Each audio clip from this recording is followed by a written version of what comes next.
Good morning विद्यार्थी मित्रांनो, पहिल्या व्हिडिओमध्ये आपण फॉर्म्युल्यावर चर्चा केलेली आहोत, फॉर्म्युले लिहून घेतलेले आहोत, फॉर्म्युल्यावर चर्चा केलेली आहोत आणि या व्हिडिओमध्ये आपण उदाहरण बघूया।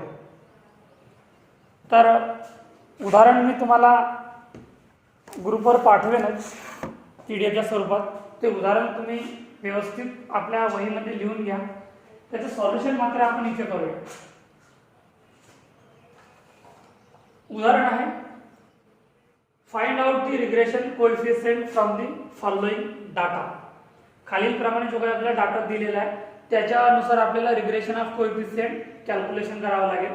सिरीज दिलेली आहे x, सिरीज दिलेली आहे y, अशा दोन सिरीज आपल्याला दिलेल्या आहेत। x सिरीज दिलेली आहे, बघा मी उदाहरण इथे लिहितो। x सिरीज आहे 6, 2, 10, 4 आणि 8।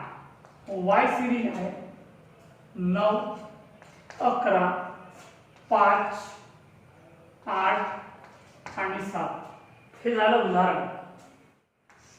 मी यासाठी इथे लिहिलेले आहे कारण की मला ब्लॅकबोर्डवर सॉल्युशन करावं लागेल, तर वारंवार मी बुक्स मध्ये पाहणार नाही। तर हे झालं उदाहरण। याचं सॉल्युशन मात्र कशा प्रकारे करायचं आहे बघा। ऑलरेडी आपल्याला x आणि y सिरीज दिलेली आहे, तर आधी x सिरीज घेऊया। x सिरीज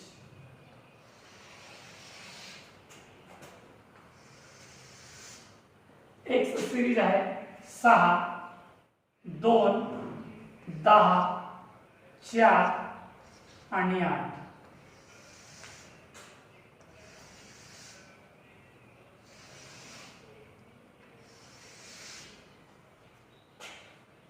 x सिरीज दिलेली आहे आणि आपल्याला याच्या नंतरचं कॉलम घ्यायचा dx।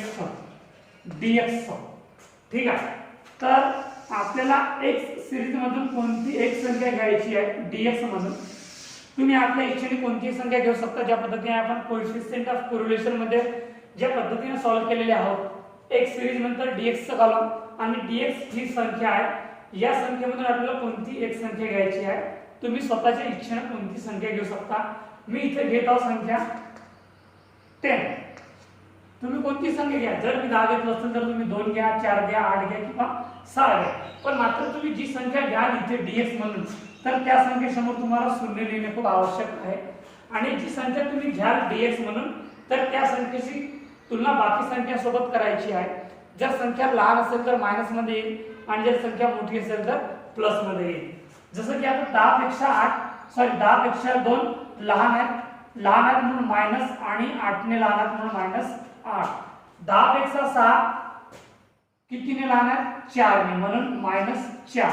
10 पेक्षा 4 6 ने लहान आहेत म्हणून -6 आणि 10 पेक्षा 8 2 ने लहान आहेत म्हणून -2। जर संख्या तुम्ही dx घेतलेल्या संख्येपेक्षा लहान असेल तर मायनस मध्ये येईल आणि जर त्या संख्येपेक्षा मोठी असेल तर प्लस मध्ये येईल। dx नंतर येतो आहे dx स्क्वेअर। हे सगळे आपण पहिल्या युनिट्स मध्ये कोएफिशिएंट ऑफ कोरिलेशन मध्ये शिकलेले आहोत। dx स्क्वेअर, आता 4 चा स्क्वेअर किती येईल 16, 8 चा स्क्वेअर 64, 0 चा स्क्वेअर 0, 6 चा स्क्वेअर 36 आणि 2 चा स्क्वेअर 4। इथपर्यंत समजलं आहे? जर समजलं नसेल तर तुम्ही मला ग्रुपवर विचारा किंवा फोन करून विचारा, पण तुम्हाला समजणे खूप आवश्यक आहे। आता y सिरीज काय आहे 9, 11, 5, 8, 7। आता ज्या पद्धतीने आपण x सिरीज कॅल्क्युलेशन केलेली आहे त्याच पद्धतीने आपल्याला y सिरीज कॅल्क्युलेशन करायचं आहे। इकडे dx घेतलो आपण, तर इकडे dy घेऊया। या y मधून एखादी कोणती संख्या घेऊया, तुम्हाला जी संख्या योग्य वाटेल ती संख्या घ्या। मी सध्या 5 घेतो आहे, 5। तर जी संख्या मी y घेतलो तर त्या संख्येसमोर 0 लिहितो आहे। 5 पेक्षा 11 मोठे आहेत, कितीने मोठे आहेत 6 ने मोठे आहेत म्हणून +7। 5 पेक्षा 9 मोठे आहेत 4 ने +4। 5 पेक्षा 8 3 ने मोठे आहेत म्हणून 3 आणि 5 पेक्षा 7 2 ने मोठे आहेत म्हणून +2। या संख्येची अपोजिट संख्या घेतलेली आहे। इकडे मी dx 10 घेतलो आहे, तर या बाकी संख्या सर्व लहान आहेत 10 पेक्षा, म्हणून संख्या मायनस मध्ये आलेल्या आहेत. इथं संख्या मी 5 घेतली आहे आणि 5 पेक्षा सर्व संख्या मोठ्या आहेत, तर सर्व संख्या ह्या प्लस मध्ये आलेल्या आहेत. आता dy स्क्वेअर 4 चा स्क्वेअर 16, 6 चा स्क्वेअर 36, 0 चा स्क्वेअर 0, 3 चा स्क्वेअर 9 आणि 2 चा स्क्वेअर 4. आता dx and dy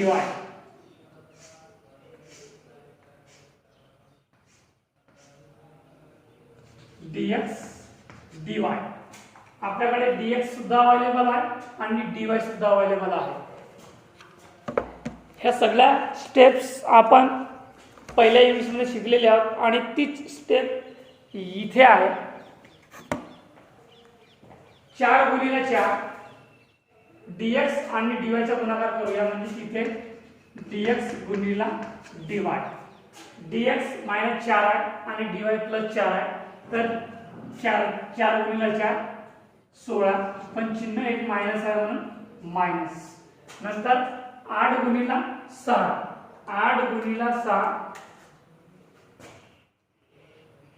मायनस आहे 48, एक चिन्ह मायनस आहे म्हणून मायनस. नंतर 0, नंतर 6 गुणिला 3 sin 3 18, पण -18. नंतर 2 गुणिला 2 4 -4, कारण ही पद्धत आपण कोइफिशिएंट ऑफ कोरिलेशन मध्ये शिकलेली आहोत. जर मायनसचा गुणाकार प्लस संख्या सोबत येत असेल तर येणारा गुणाकार हा मायनस मध्ये राहील. -4 गुणिला 4 16, परंतु मायनस. -8 गुणिला 6 -48, 0 गुणिला 0 0, 6 गुणिला 3 18, पण -18 कारण चिन्ह मायनस आहे. -2 गुणिला +2 म्हणजे 4 आणि ते -4. n 1 2 3 4 5 n = 5. समेशन dx किती राहील, तर याच्यात कसं करायचं आहे, मायनसची बेरीज वेगळी करायची आहे आणि प्लसची बेरीज वेगळी करायची आहे. इथं सर्व संख्या मायनस मध्ये आहेत. 12 12 आणि 6 18, 18 आणि 2 20, -20. समेशन dx किती राहणार आहे, -20. समेशन dx स्क्वेअर 16 आणि 64 80 80 90 100 116 आणि 4 120. Summation dx square 120. n = 5. नंतर dy समेशन dy याच्यामध्ये कसं करायचं आहे, जर मायनसची संख्या असेल तर मायनसची बेरीज वेगळी करा आणि प्लसची संख्या असेल तर प्लसची बेरीज वेगळी करा. तर याच्यात सर्व संख्या प्लस मध्ये आहेत. 4 आणि 6 10, 10 आणि 3 13, 13 आणि 2 15, तर समेशन dy राहणार आहे 15. नंतर समेशन dy स्क्वेअर बघा, 16 आणि 36 30 40 50 52 52 आणि 9 61 61 आणि 4 65, तर समेशन dy स्क्वेअर = 65. नंतर समेशन dx dy याच्यामध्ये तीच पद्धत अवलंबायची आहे. मला जर मायनसची बेरीज असेल तर मायनसची बेरीज वेगळी करायची आणि जर संख्या प्लसच्या असतील तर प्लसच्या संख्या वेगळ्या करायच्या. तर याच्यात सर्व संख्या मायनस मध्ये आहेत. 50 आणि 60 64 74 74 म्हणजे 82 82 आणि 4 86 -86. 16 + 48 + 18 + 4 -86. नंतर 16 36 9 16 36 9 आणि 4 65. तर हा झाला आपला टेबल. आपल्याला फॉर्म्युल्यात ज्या गोष्टी पाहिजे आहेत त्या सर्व इथे अवेलेबल आहेत. आता आपण कॅल्क्युलेशन करूया. पहिला आपण coefficient regression x on y म्हणजे x चे y वरील प्रतिगमन, x चे y वरील प्रतिगमन.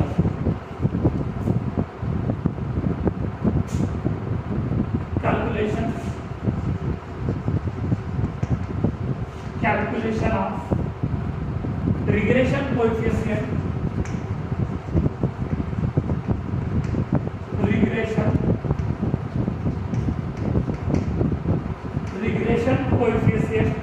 x on y म्हणजे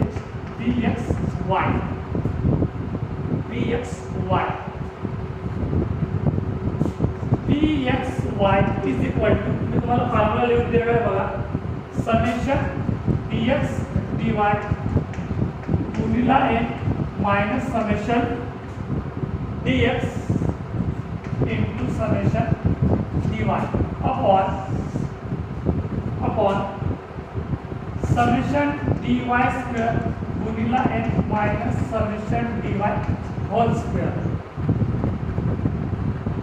फॉर्म्युला जो मी तुम्हाला लिहून दिलेला x on y म्हणजे coefficient of regression x on y म्हणजे x चे y वरील प्रतिगमन हा फॉर्म्युला आहे त्याचा. या फॉर्म्युल्यात जे काही आपल्याला पॉइंट्स दिलेले आहेत ते सगळे आपल्याला अवेलेबल आहेत. dxy is equal to summation dx dy आहे -86 into 5 यांची व्हॅल्यू 5 आहे मायनस समेशन dx किती आहे -20 आणि समेशन dy आहे 15 समेशन dy आहे 15 अपॉन समेशन dy स्क्वेअर आहे 65 into 5 मायनस समेशन dy किती आहे 15 चा whole square. dxy is equal to 85 गुणिला 86 गुणिला 5 430 माइनस 430 माइनस 20 गुणिला 15 300 माइनस 300 अपॉन 65 गुणिला 5 325 माइनस 15 चा किती आहे whole square 225. dxy is equal to -430 minus plus 30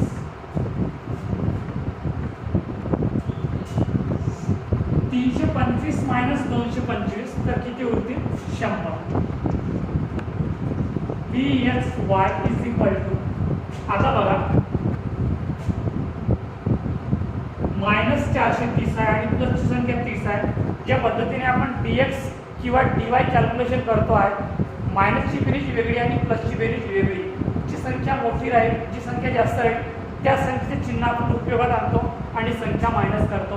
तर इथे बघा मायनसची संख्या आहे 430 आणि प्लसची संख्या आहे 300. तर 430 मधून आपण 300 जर मायनस केला तर किती होतील 130 पण मायनस मध्ये म्हणून -130 भागिला 100. dxy is equal to 130 भागिला 100 तर किती येणार 1.3 मायनस 1.3 हे झालं dxy म्हणजे x चे y वरील प्रतिगमन. x चे y वरील प्रतिगमन बघा मी तुम्हाला एकदा पुन्हा समजावून सांगतो आहे. जो आपला फॉर्म्युला आहे calculation of regression x on y म्हणजे x च्या y वरील प्रतिगमन फॉर्म्युला आहे dxy is equal to summation dx dy into a minus in bracket summation dx into summation dy bracket is a close upon summation dy square into a minus summation dy whole square. हा आहे formula. या फॉर्म्युल्यात जे काही आपल्याला points दिलेले आहेत ते सगळे पॉइंट्स इथं अवेलेबल आहेत. समेशन dx dy किती आहे -86 इंटू n ची व्हॅल्यू आहे 5 मायनस चिन्ह minus summation dx into summation dy. Summation dx किती आहे -20 आणि समेशन dy आहे +15. नंतर summation dy square, summation dy square किती आहे 65, यांची व्हॅल्यू आहे 5, मायनसचे चिन्ह मायनस कॉमन आहे, समेशन dy किती आहे 15 आणि होल स्क्वेअर. तर बघा समेशन dx dy आहे -86, गुणाकाराचे चिन्ह गुणाकार आहे, यांची व्हॅल्यू आहे 5, चिन्ह मायनसचा मायनस, नंतर समेशन dx -20 इंटू म्हणजे गुणाकाराचे चिन्ह गुणाकाराचे चिन्ह त्या जागी आहे आणि summation dy 15 upon summation dy square 65 आहे, गुणाकाराचे चिन्ह गुणाकार जसं तसं आहे, यांची व्हॅल्यू 5 आहे, मायनस चिन्ह मायनस कॉमन आहे, समेशन dy किती आहे 15 आणि त्याचा होल स्क्वेअर. याचं कॅल्क्युलेशन केलेलं आहोत आपण. तर कॅल्क्युलेशन -86 गुणिले 5 तर -430, चिन्ह मायनसचा मायनस कॉमन आहे, -20 गुणिले 15 300. पण एक संख्या जर आपण मायनसचा गुणाकार प्लस संख्यासोबत करत आहोत तर त्याचा गुणाकार काय मायनस नाही, त्याचा गुणाकार आलेला आहे -300. नंतर 65 गुणिले 5 325, चिन्ह मायनसचा मायनस कॉमन आहे, 15चा स्क्वेअर आहे 225. तर dxy is equal to 430 minus minus plus minus minus plus आणि 300 चिन्ह 300. नंतर आपण 325 मायनस 225 तर 100. आता बघा मोठी संख्या 430 आहे आणि लहान संख्या 300 आहे. आपण ज्या पद्धतीने dx किंवा dy कॅल्क्युलेशन करतो, मायनसची बेरीज वेगळी आणि प्लसची बेरीज वेगळी, तर इथं मायनसची बेरीज जास्त आहे -430 आणि प्लसची बेरीज कमी आहे 300. तर 430 मधून 300 मायनस जर तुम्ही कराल तर उरतील किती 130 आणि चिन्ह मोठ्या संख्येचे चिन्ह आहे minus.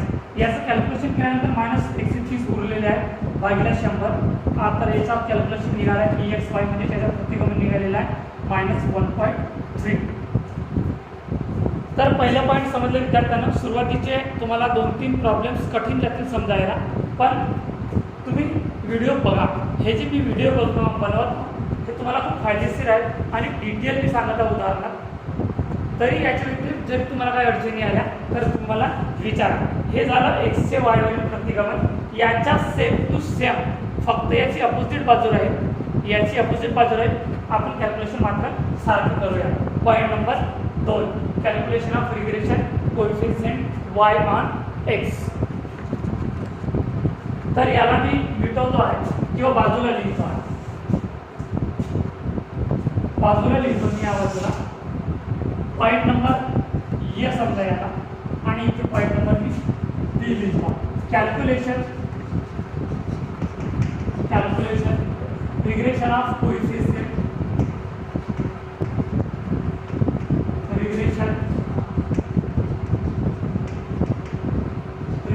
Coefficient of y on x म्हणजे y चे x वरील प्रतिगमन.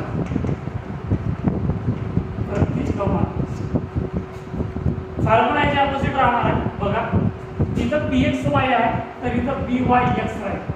byx is equal to summation dx dy गुणिला n minus summation dy summation dx गुणिला समेशन dy भागिला upon summation dx square into n minus summation dx whole square. आणि बघा खालची स्टेप याच्या अपोजिट, जिथं y आहे तिथं x आलेला आहे. आपण कारण y चे x वरील प्रतिगमन कॅल्क्युलेशन करत आहोत. यावाल्या पॉईंट्स मध्ये आपण x चे y वरील प्रतिगमन काढलेले आहोत आणि इथे y चे x वरील प्रतिगमन काढूया. म्हणजे इथे जे फॉर्म्युले आहेत त्याचे अपोजिट फॉर्म्युले इथे राहतील. जिथं x आहे तर तिथं y राहील.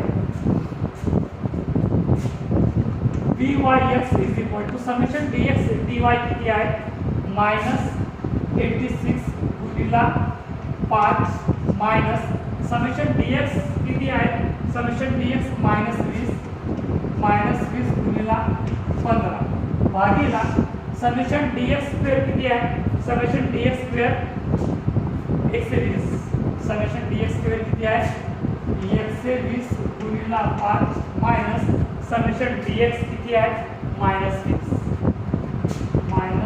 चा whole square. byx is equal to -86 गुणिला 5 तर -430 मायनस आणि -20 गुणिला 15 तर 300 भागीला 120 गुणिला 5 म्हणजे 500 आणि 600 मायनस 20चा स्क्वेअर किती आहे 400 20चा स्क्वेअर किती आहे 400 VYX इज इक्वल टू -430 आणि प्लस 300 भागीला 600 minus 400 200 VYX is equal to ज्या पद्धतीने आपण x मध्ये कॅल्क्युलेशन केलेले आहोत त्याच पद्धतीने कॅल्क्युलेशन करायचं आहे. मायनसची संख्या 430 आहे आणि प्लसची संख्या 300 आहे तर 430 मधून 300 मायनस करा तर किती होतील -130 भागीला 200 तर VYX इज इक्वल टू -130 भागीला 200 याचं कॅल्क्युलेशन करा 130 भागीला 200 तर -0.65 हे झालं y चे प्रतिगमन y चे x वरील प्रतिगमन म्हणजे regression coefficient of x on y असं y ऑन x चे प्रतिगमन आहे -0.65. तर इथपर्यंत समजलं विद्यार्थ्यांना मी डिटेल सांगता तुम्हाला सुरुवातीचे 2-3 प्रॉब्लेम्स कठीण वाटतील पण एकदा जर तुम्ही समजून घेतल्या तर काहीच कठीण वाटणार नाही म्हणून तुम्ही समजून घ्या. तर हे झालं पहिली स्टेप आपली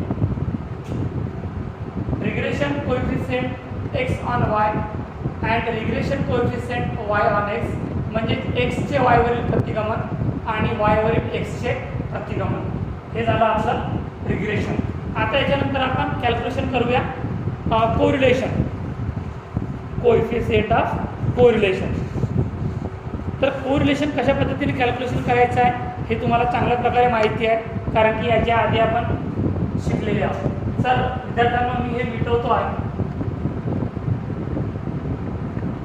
तुम्ही व्हिडिओ पाहत चला कारण की इथे जागा खाली आहे नाही तरी चला असू द्या. तुम्हाला दिसतो आहे का क्लिअर तुम्हाला दिसणे सुद्धा खूप आवश्यक आहे. माझ्या जरीमध्ये क्लिअर दिसतो आहे मी स्वतः पाहतो आहे तर क्लिअर दिसतो आहे. तर तुम्ही व्हिडिओ पाहत चला आणि लिहित चला आणि समजून सुद्धा घ्या. तर आधी समजून घ्या तुम्ही परिपूर्ण आधी व्हिडिओ बघा आणि नंतर लिहा ठीक आहे. तर याला मी मिटवतो आहे. जर काही अडचण आली तर मला विचारा तुम्ही ग्रुपवर विचारा फोन लावून विचारा. याच्यानंतर आपण कॅल्क्युलेशन करूया coefficient of correlation coefficient of correlation.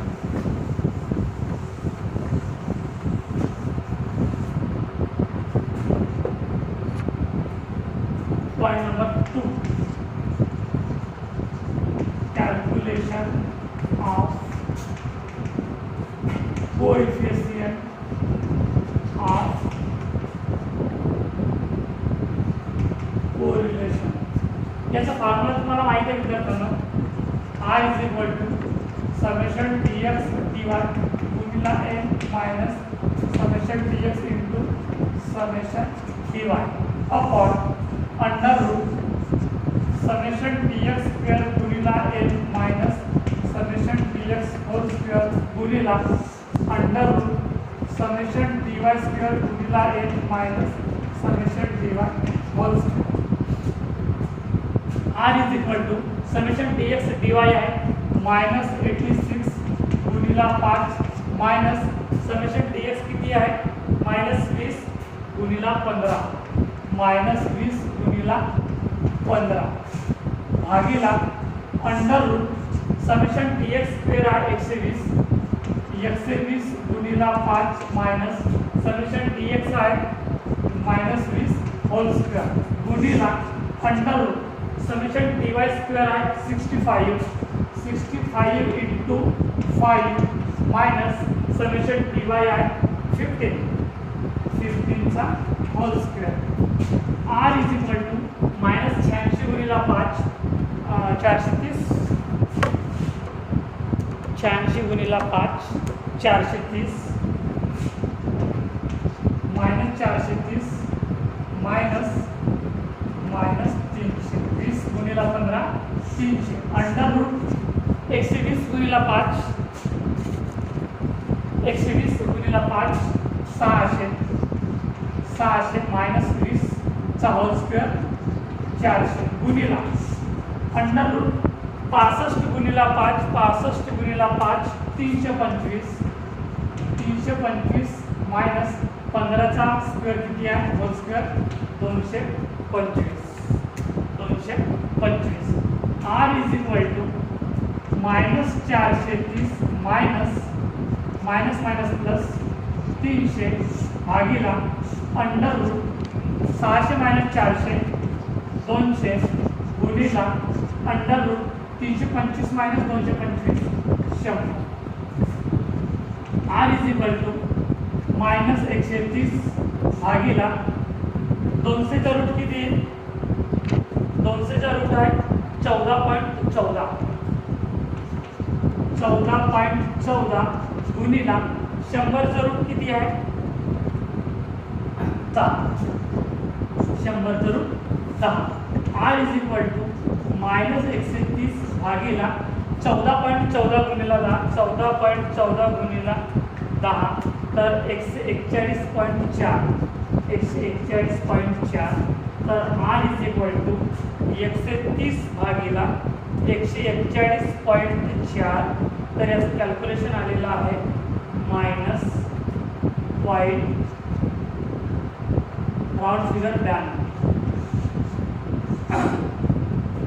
Coefficient of correlation मी यासाठी सरसकट याचे कॅल्क्युलेशन केलेले आहोत कारण याच्या आधी जो आपण पहिला युनिट शिकलेले आहोत सेम कोएफिशियंट ऑफ कोरिलेशन आहे याच्यात काही बदल नाही आहे ज्या पद्धतीने आपण सॉल्व्ह करत आलेले आहोत त्याच पद्धतीने आपल्याला कोरिलेशन कॅल्क्युलेशन करत आलेले आहोत आणि इथे सुद्धा त्याच पद्धतीने कॅल्क्युलेशन झालेलं आहे तर कोएफिशियंट ऑफ कोरिलेशन समजलेलं आहे आता याच्यानंतर काय कॅल्क्युलेशन करावं लागेल आपल्याला स्टँडर्ड डेव्हिएशन बघा हा जो आपण पहिला उदाहरण शिकत आहोत याच्यात सगळेच पॉईंट्स आलेले आहेत सगळेच पॉईंट्स म्हणून तुम्ही हा व्हिडिओ आधी चांगल्या प्रकारे बघा 2-3दा जोपर्यंत तुम्हाला समजणार तोपर्यंत बघा कारण तुमच्याकडे व्हिडिओ आहे आणि तुम्हाला जितक्या प्रमाणात पाहावासा वाटत आहे तितक्या प्रमाणात तुम्ही त्याला पहा आणि समजून घ्या तर आपला कोरिलेशन निघालेला आहे -0.92 आता कॅल्क्युलेशन करूया स्टँडर्ड डेव्हिएशन याला मी मिटवतो आहे कारण जागा आपल्याला पुरे आणि उदाहरण खूप मोठा आहे तर मी एक पॉईंट समजवतो आहे आणि ते सुद्धा मिटवत आहोत तर तुम्ही आधी समजा आधी व्हिडिओ बघा आणि नंतर त्याला कॅल्क्युलेशन करा आता कॅल्क्युलेशन करूया standard deviation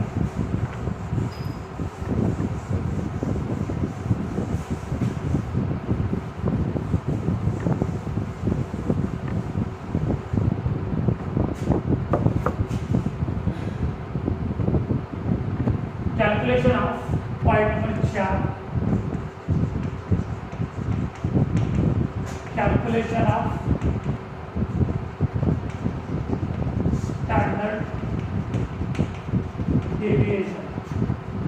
standard deviation of X series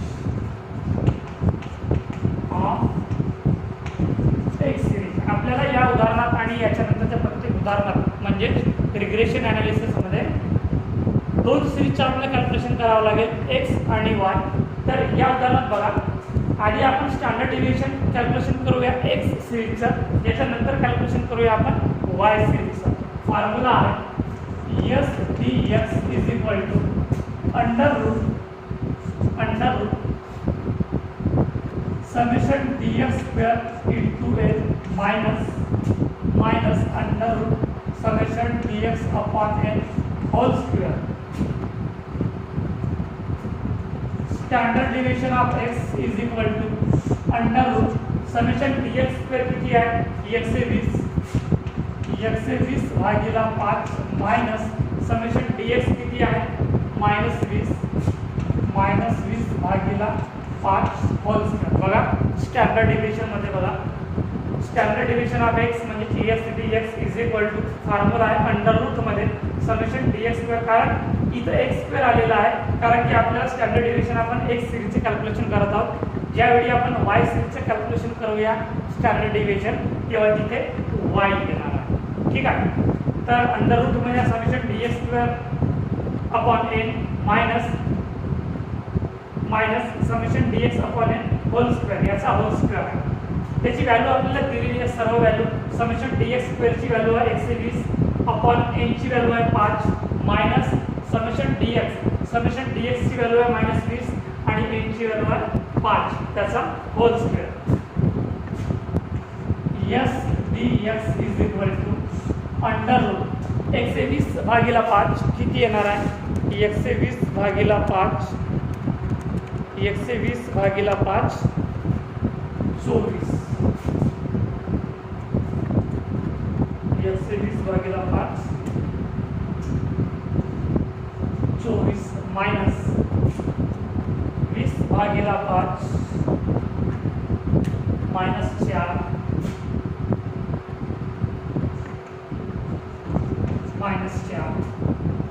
standard division of x is equal to under root 24 minus 4 चा होल स्क्वेअर काढा तर 4 चा होल स्क्वेअर येईल 16. तर standard division of x is equal to 24 minus 16 तर किती उरतील 8. 24 माइनस 16 तर उरतील किती 8. Standard division of x is equal to आता 8 चा रूट काढा किती येईल 2.83 हा झाला आहे स्टँडर्ड डिविजन ऑफ x. म्हणजेच आपण आधी एक्सचं कॅल्क्युलेशन केलेलं आहे स्टँडर्ड डिव्हिएशन तर 2.83 निघालेला आहे स्टँडर्ड डिव्हिएशन. नंतर याचाच आता पहिला पॉईंट येईल. आता याचा B point calculation of standard deviation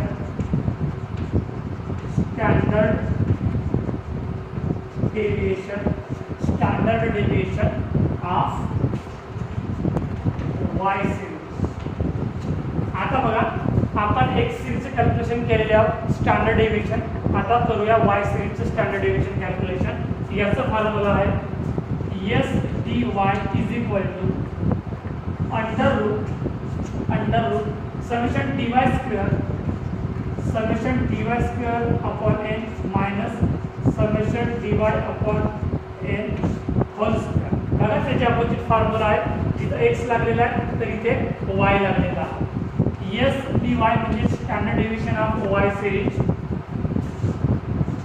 summation D Y square आहे 65 upon N minus summation D Y किती आहे 15 अपॉन 5 याचा whole square. Standard division of Y series 65 यांची व्हॅल्यू 65 भागिला 5 13 मायनस 15 भागिला 5 तर किती आहे 3 चा whole square. Standard division of Y series is equal to 13 minus 3 चा होल स्क्वेअर किती आहे 3 चा होल स्क्वेअर आहे 9. तर standard division of Y series is equal to 13 minus 9 तर किती उरतील 4. 13 मायनस 9 तर किती उरतील 4. तर आता 4 चा रूट किती राहणार आहे 4 चा रूट राहणार आहे 2. मी बाजूला लिहितो आहे. तर standard division of Y is equal to 2 हा राहणार आहे आपला वाय सिरीजवरील स्टँडर्ड डिव्हिजन 2. तर विद्यार्थ्यांना इथपर्यंत समजला आहे. आपण सुरुवातीपासून बघत आहोत regression analysis x on Y, regression analysis Y on x. नंतर कॅल्क्युलेशन केलेलं आहे आपण कोएफिशियंट ऑफ कोरिलेशन आणि आता कॅल्क्युलेशन केलेलं आहे आपण standard deviation X series and standard deviation of Y series. आता शेवटचा पॉईंट्स कॅल्क्युलेशन करूया रिग्रेशन ॲनालिसिस ऑफ कोएफिशियंट. त्याच्यानंतर शेवटचा पॉईंट्स आहे याला मी मिटवतो आहे आणि तो शेवटचा पॉईंट्स खूप महत्त्वाचा आहे. हे सगळे पॉईंट्स इझी आहेत पण याच्यावरून आपल्याला जो महत्त्वाचा मुद्दा आहे, जो कॅल्क्युलेशन काढायचा आहे, रिग्रेशन ॲनालिसिस इक्वेशन, तर तो याच्या नंतरचा शेवटचा मुद्दा. तर या इथपर्यंत समजलं विद्यार्थ्यांना? जर समजलं असेल तसं तुम्ही मला सांगा, आणि समजलं नसेल कोणता पॉईंट्स तर तसं तुम्ही मला विचारा, ग्रुपवर विचारा किंवा फोनवर विचारा. ठीक आहे. तर याच्यानंतर आपण शेवटचा मुद्दा कॅल्क्युलेशन करूया, रिग्रेशन ऑफ कोएफिशियंट. त्याला मी मिटवतो, तुम्ही आधी व्हिडिओ बघून घ्यायचं, नंतर लिहायचं. आता याच्यानंतर शेवटचा मुद्दा कॅल्क्युलेशन करूया, regression equation. Calculation of regression of coefficient. पांचों point, calculation of regression coefficient.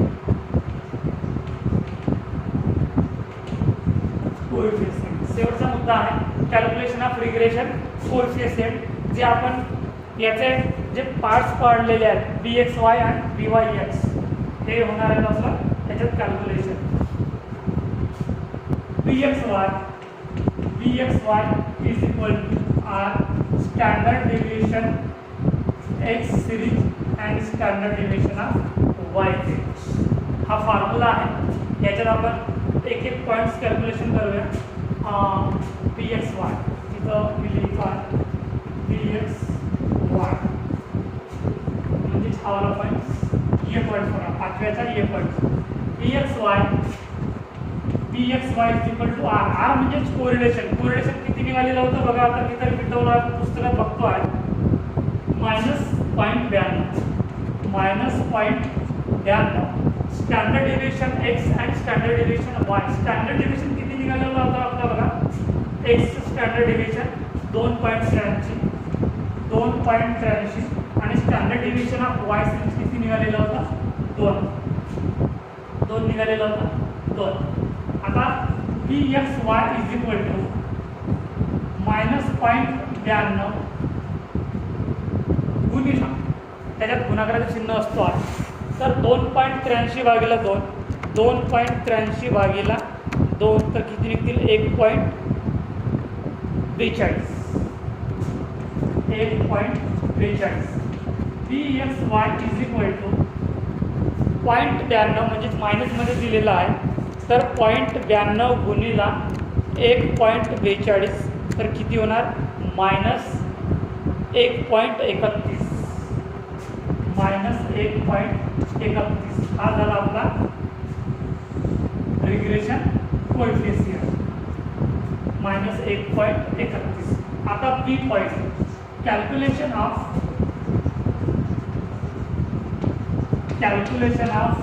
Regression of coefficient.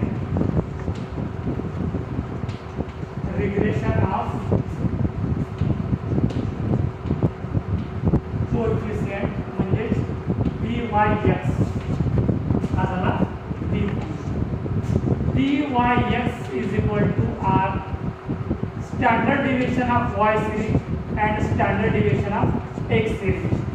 byx is equal to correlation दिलेला आहे -0.92 आणि स्टँडर्ड डेविएशन ऑफ y दिलेला आहे 2 आणि स्टँडर्ड डेविएशन ऑफ x दिलेला आहे 2.83. तर byx इज इक्वल टू -0.92 गुणिला 2 भागिला 2.83 करा, 2 भागिला 2.83 तर याचं कॅल्क्युलेशन आहे 0.71. तर byx इज इक्वल टू -0.92 गुणिला 0.71. 0.92 गुणिला 0.71 तर -0.65. हा झाला आपला regression coefficient of Y series 0.65 मायनसमध्ये. तर विद्यार्थ्यांना समजलं, पहिला उदाहरण आहे आणि मॅक्झिमम पॉईंट्स इथं आपले कॅल्क्युलेशन झालेले आहेत. जर तुम्हाला कोणतं पॉईंट्स समजलं नसेल तर विचारा, कारण की तुम्हाला सुरुवातीचे 3-4 प्रॉब्लेम्स कठीण वाटतील, पण एकदा जर तुम्हाला याची सवय पडली तर तुम्हाला सर्व फॉर्म्युले पाठांतर होऊन जातील आणि तुम्हाला सॉल्युशन करण्यासाठी खूप इझी होईल. तर आज आपण इथेच थांबूया. आपलं पहिलं उदाहरण संपलेलं आहे. आपण पुढच्या तासिकेला दुसरं उदाहरण घेऊया. धन्यवाद.